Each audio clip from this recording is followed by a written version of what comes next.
जय गुरु जी, शुक्राना गुरु जी। संगत जी, गुरु जी का अनंतम शुक्राना। संगत जी, आज मैं आपको एक ऐसी घटना बताने जा रहा हूँ जो कि गरुड़ पुराण में लिखी हुई है।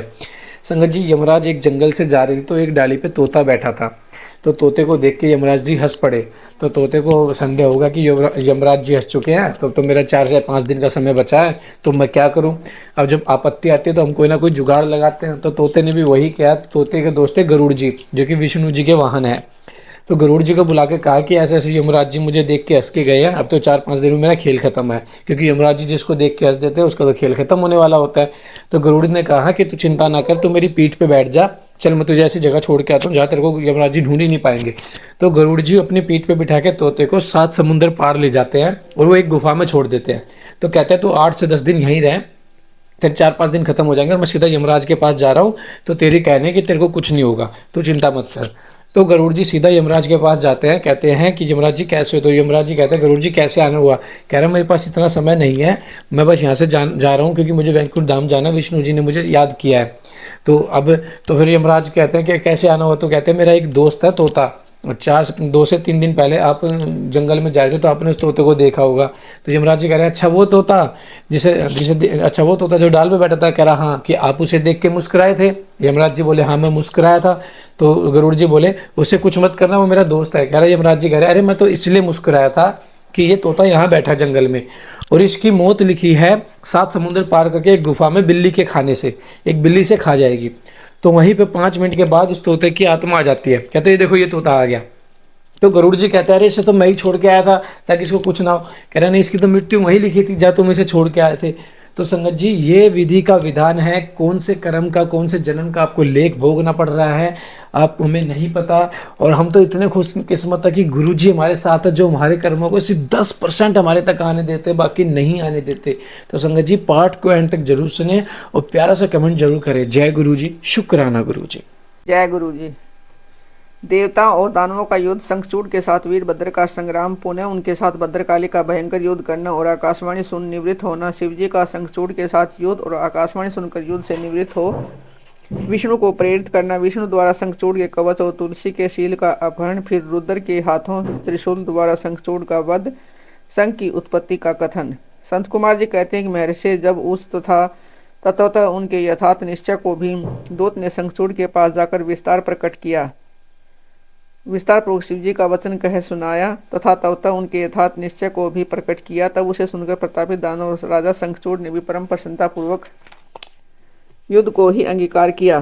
फिर तो वह तुरंत ही मंत्रियों से रथ पर जा बैठा और उसने अपनी सेना को शंकर के साथ युद्ध करने के लिए आदेश दिया।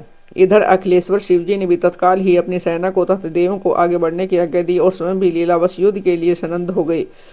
फिर तो शीघ्र ही युद्ध आरंभ हो गया। उस समय नाना प्रकार के रणवाद बजने लगे, वीरों के शब्द और कोलाहल चारों ओर गूंज उठे। मुने इस प्रकार देवताओं और दानवों का परस्पर युद्ध होने लगा। उस समय वे दोनों सेनाएं धर्मपूर्वक जूझने लगी। स्वयं महेंद्र वृषपूर्वा के साथ लड़ने लगे और विपरीचिति के साथ सूर्य का धर्म युद्ध होने लगा। विष्णु दम के साथ भीषण संग्राम करने लगे। कालासुर से काल, गोकर्ण से अग्नि, कालकेय से कुबेर, मय से विश्वकर्मा, भयंकर से मृत्यु, संहार से यम, कालंबिक से वरुण, चंचल से वायु, घटपृष्ठ से बुद्ध, रक्ताक्ष से शनैश्चर, रत्नसार से जयंत, वृक्षास गणों से वसुगण और दोनों दीप्ति मानों से दोनों अश्विनी कुमार, धूमर से नलकुबर, धुरंधर से धर्म, गणकाक्ष से मंगल, शोभाकर से वैष्णव, पीपीट से मनमंथ, गोकामुख चूर्ण, खड़ग, धूमर, सहल, प्रतापी, विष और पलाश नामक असुर से 12 आदित्य धर्मपूर्वक लोहा लेने लगे। इस प्रकार शिव की सहायता के लिए आए हुए अमरों का असुरों के साथ युद्ध होने लगा। 11 महारुद्र महान बल पराक्रम से संपन्न 11 भयंकर असुर वीरों से भिड़ गए। उग्र और चंड आदि के साथ महामणि, राहु के साथ चंद्रमा और शुक्राचार्य के साथ बृहस्पति धर्म युद्ध करने लगे। इस प्रकार उस महायुद्ध में नंदीश्वर आदि सभी शिवगण श्रेष्ठ दानवों के साथ संग्राम करने लगे।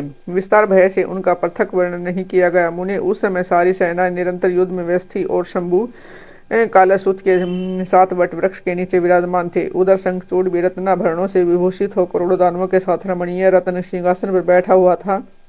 फिर देवताओं तथा असुरों में चिरकाल तक अत्यंत भयानक युद्ध होता रहा। तदंतर शंखचूड़ भी आकर उस भीषण संग्राम में जुट गया। इसी बीच महाबली वीरभद्र समरभूमि में बलशाली शंखचूड़ से जा भिड़े। उस युद्ध में दानवराज जिन जिन अस्त्रों की वर्षा करता था उनको वीरभद्र खेल ही खेल में अपने बाणों से काट डालते थे। व्यास जी उसी समय देवी भद्रकाली ने समरभूमि में जाकर बड़ा भयंकर सिंहनाद किया। उनके उस शब्द को सुनकर सभी दानव मूर्छित हो गए। उस समय देवी ने बारंबार अट्ठास किया और मधुपान करके वेरण के मुहाने पर नृत्य करने लगे।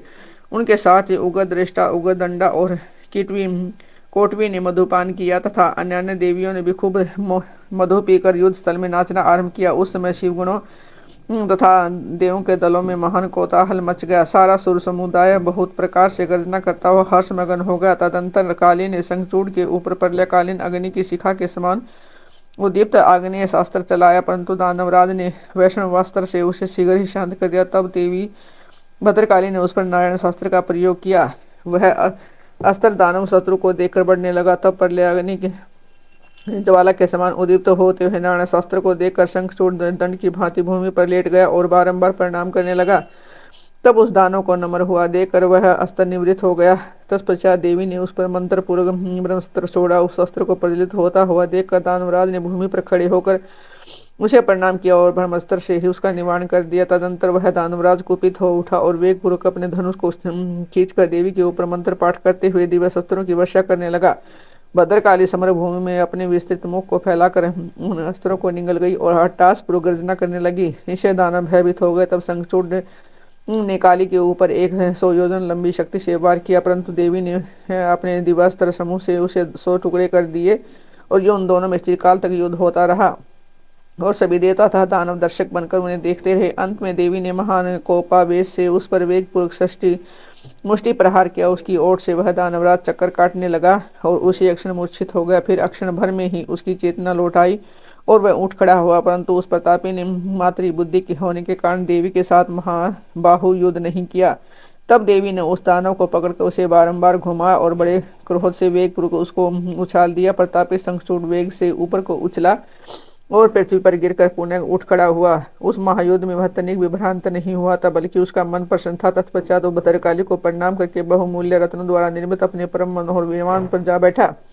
इधर कालिका भूख से विहील होकर दानवों का रक्तपान करने लगी। इसी अवसर पर यहाँ यूं आकाशवाणी की ईश्वरीय अभिरण भूमि में सिंहनाद करने वाले 1.5 लाख दानवेंद्र और बचे हैं। ये बड़े उदात्त हैं, अतः तुम इन्हें अपना आहार बना लो, परंतु देवी संग्राम में दानवराज शंखचूड़ को मारने के लिए मन मत दौड़ाओ, क्योंकि ये तुम्हारे लिए अवध्य है, ऐसा निश्चय समझो। आकाशवाणी द्वारा कहे हुए वचन को सुनकर देवी भद्रकाली ने बहुत से दानवों का मांस भक्षण करके उनका रक्तपान किया और फिर वे शिव जी के निकट चली गई। वहाँ उन्होंने पूर्वापर के क्रम से सारा युद्ध वृत्तांत कहे सुनाए। व्यास जी ने पूछा कि महान बुद्धिमान संत कुमार जी, काली का यह कथन सुनकर महेश्वर ने उस समय क्या कहा और कौन सा कार्य किया, उसे आप वर्णन करने की कृपा कर, क्योंकि मेरे मन में उसे सुनने की प्रबल उत्कंठा जाग उठी है। संत कुमार जी बोले, मुने संभूत जीवों के कल्याणकर्ता परमेश्वर और बड़ी लीला विहारी हैं। वे काली द्वारा कहे वचन को सुनकर उन्हें आश्वासन देते हुए हंसने लगे। तदंतर आकाशवाणी को सुनकर तत्व ज्ञान विषाद स्वयं शंकर अपने गणों के साथ समरभूमि की ओर चले। इस समय वे महावृषभ नंदीश्वर पर सवार थे और उन्हीं के समान पराक्रमी वीरभद्र, भैरव और अक्षय त्रिपाल आदि उनके साथ थे। रणभूमि में पहुंचकर महेश्वर ने वीर रूप धारण किया। उस समय उन रुद्र की बड़ी शोभा हो रही थी। वे मूर्तिमान काल से दिख रहे थे और शंखचूड़ की दृष्टि शिवजी पर पड़ी। तब वे विमान से उतर पड़ा और परम भक्ति के साथ दंड की भांति पृथ्वी पर लौटकर उनके सिर के बल उन्हें प्रणाम किया। इस प्रकार नमस्कार करने के पश्चात वह तुरंत ही अपने विमान पर जा बैठा और कवच धारण करके उसे धनुष बाण उठाया।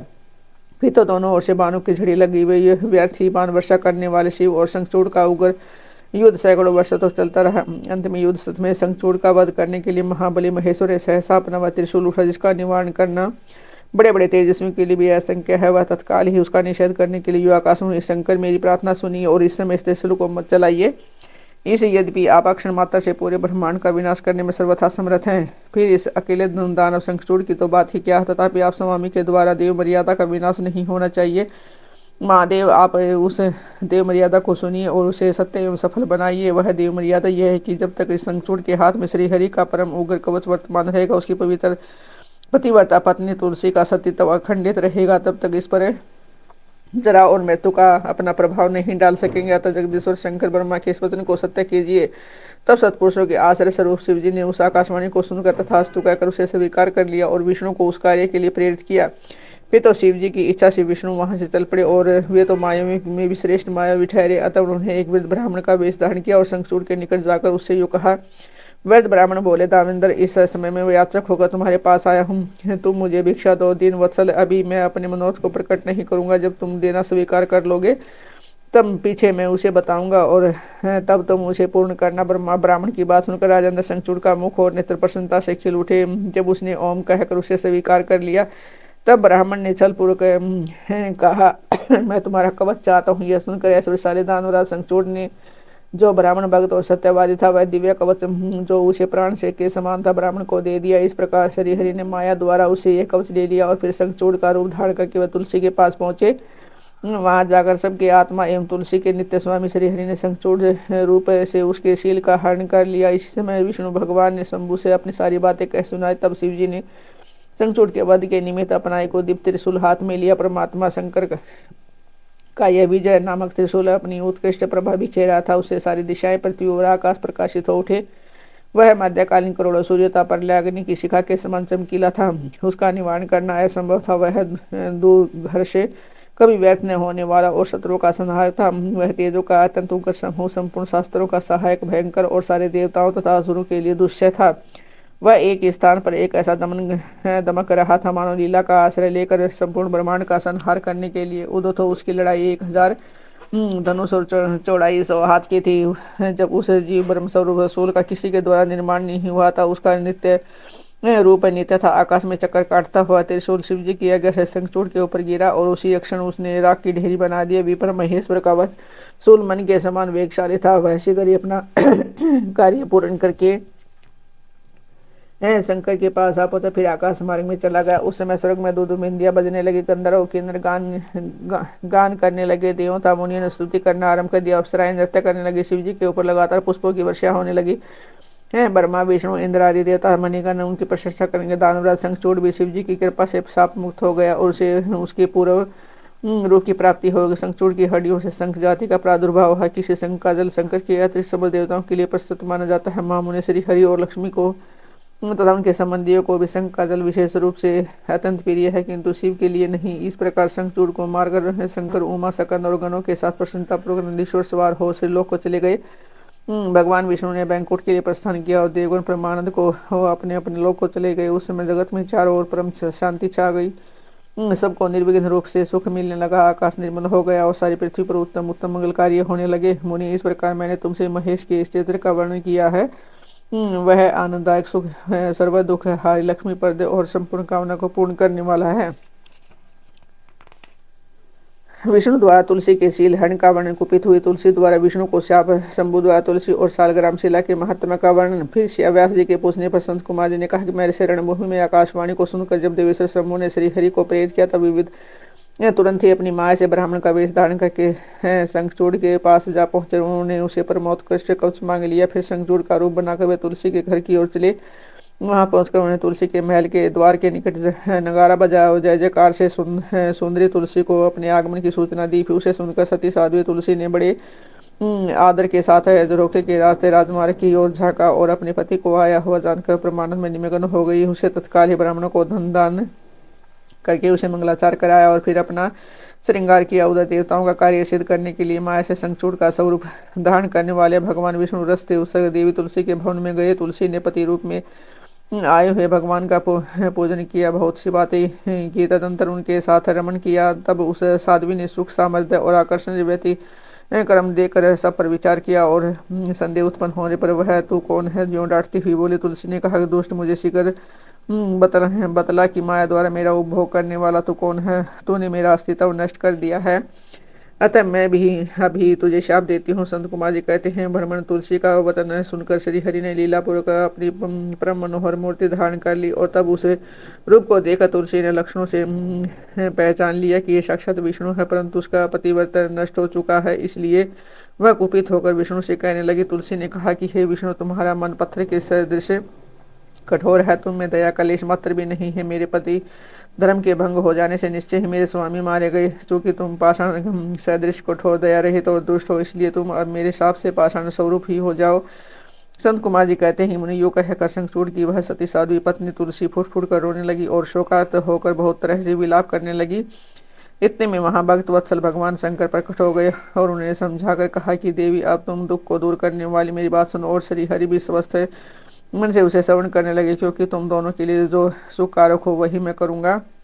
बदले तुमने जिस मनोरथ को लेकर तप किया है यह उसी तपस्या का फल है, भला वह अन्यथा कैसे हो सकता है, इसलिए तुम्हें उसके अनुरूप ही फल प्राप्त हुआ है। अब तुम इस शरीर को त्याग कर दिव्य देह धारण कर लो और लक्ष्मी के समान होकर नित्य श्री हरि के साथ विहार करते रहो। तुम्हारा यह शरीर जिसे तुम छोड़ दोगे नदी के रूप में प्रवृत्त हो जाएगा। वह नदी भारतवर्ष में पुण्य रूपा गंडकी के नाम से प्रसिद्ध होगी। महादेवी, तुम काल के पश्चात मेरे वर के प्रभाव से देव पूजन श्यामगिरी में तुलसी का प्रधान स्थान हो जाएगा। सुंदरी, तुम सर्वलोक में मृत्युलोक में पाताल में सदा श्री हरि के निकट ही निवास करोगे और पुण्य और पुष्पों में श्रेष्ठ तुलसी का वृक्ष हो जाओगे। तुम बैंकुंठ में दिव्य रूप धारणी वृक्षाधि दाष्ट्री देवी बनकर सदा एकांत में श्री हरि के साथ क्रीड़ा करोगी। उधर भारतवर्ष में जो नदियों की अधिष्ठात्री होगी वह